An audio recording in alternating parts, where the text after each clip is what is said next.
Hijoranotra ny fanambadian'ny lasa amilany ny filon'ny FJKM sady filoha mitarika ny FFKM ankehitriny ny mpitandrina Iroko Andriamasoa.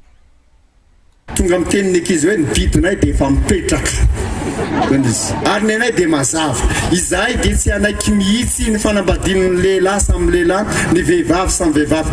Voasoratra ao amin'ny foto-dalàna sy ny fitsipika FJKM zany. Tsy eken'ny FJKM fanambadiana, ny fanambadian'ny olona mitovy fananahana. Zany ny texte anay hoa tsy manaiky an'izany mihitsy zay.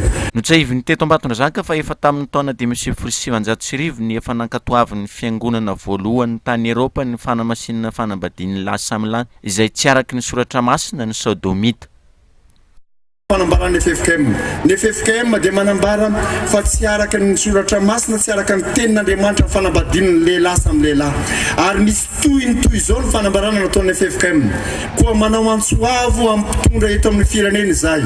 Mba tsy anaiky raha misy te hitondra izany ka hanao izany ho lalàna eto Madagasikara. Fa tsy anaiky izany ny firenena, tsy anaiky izany ny fiangonana.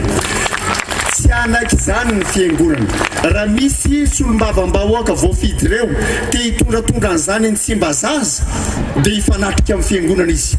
Fa tsy anaiky an'izany ny fiangonana eto Madagasikara. Fa inona no ambaran'ny soratra masina? Ny ambaran'ny soratra masina ravana malala dia mazava.